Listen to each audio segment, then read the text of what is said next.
The elderly lady shuffled the few remaining steps to the park bench and sat down, happy to catch her breath and rest for a moment. The autumn sunshine was warm, but the nip in the air made her glad of her warm coat. She placed her handbag neatly on her knee. "Good morning," said the silver-haired gentleman at the other end of the bench. "Beautiful day." Elsie smiled. "Yes, it is, cold but lovely." The man folded his newspaper and returned the smile. "I'm George." "Hello, George, I'm Elsie." She rearranged her scarf, her gnarled fingers struggling in the cold. They sat for a few moments quietly, looking over the city. "I've always loved this view." "Pardon?" "The view," George repeated. "I've been coming here since I was a boy. I used to watch the trains." Elsie looked to where George was pointing, down the hill towards the city. "I like the steam trains, do you see?" he added. "Yes, I can see. No more steam trains now, though, I'm afraid." "It was different then." George nodded. "It was. I'd travel the country. My folks had no idea where I was half the time. It wasn't like it is today." He paused. "Do you have children?" "Yes, 2. And grandchildren now." "Then you're blessed. What are their names?" George turned to look at Elsie, noticing her careworn face, the long white plait that rested over her shoulder. "Timothy is the eldest. He has 2 little ones of his own now," Elsie said proudly. "Well, not so little now. They've grown and gone too. I don't get to see them as much as I'd like." "I've always liked the name Timothy," Elsie smiled. "And then there's Ellen. She got married finally last year. She's nearly 60. She finally took the plunge." "Well, that's lovely." "It is." It was. She looked beautiful. George sat back. "I always wanted children." Another few moments passed by, quietly. Elsie looked over. "You can read your newspaper, George. I don't mind." No, it's okay. I don't often get chance to chat, especially with a beautiful woman," he said with a wink. Elsie chuckled. "Charmer. I bet you broke some hearts." "I don't know about that."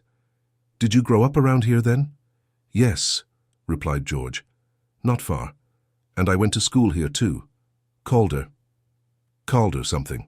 He shook his head. "I forget." "Age does that to us, doesn't it?" Elsie asked softly.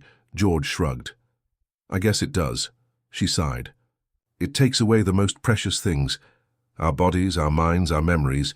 They fell into quiet again, both looking at the city sprawled out before them, lost in their own thoughts.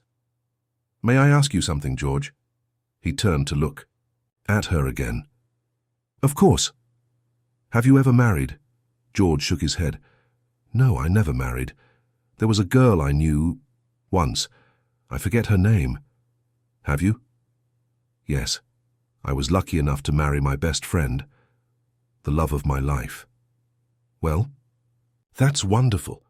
"Yes, it was wonderful. I've lost him now, and it's lonely, terribly, terribly lonely." Elsie looked down at her lap. George reached over and took her hand tenderly. "I'm very sorry for your loss." "How long ago?" "Around 5 years ago. Nothing has been the same since." Tears filled her once bright blue eyes. They were cloudy now. Age and sorrow had faded their beauty. George frowned. "That's such a shame. Do you have anyone close?" Elsie shook her head. "They have their own lives. Timothy is in Chester, Ellen in Manchester, and I feel like all I do is cross names." "Out of my address book." She paused. "All of my friends, they're all gone." George reached into his pocket for his handkerchief and offered it to her. "There now, it's okay." Elsie managed a small smile. "Thank you." She wiped her eyes.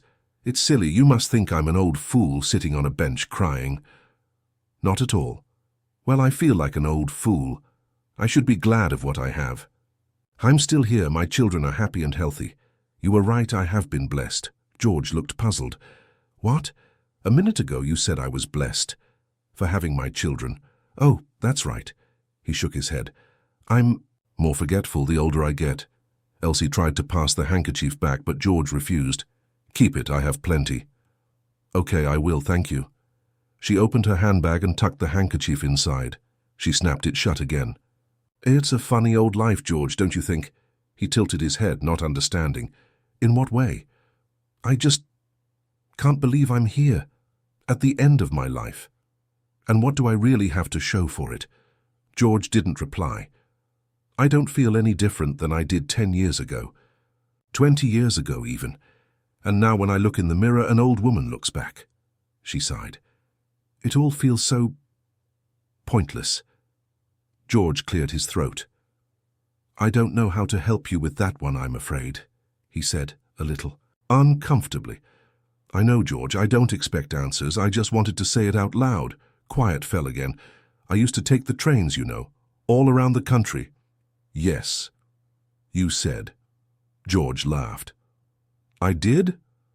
Elsie smiled indulgently. Yes, and your parents didn't know. Not a clue, not like today. No, George, it isn't like today at all. George turned to look at her.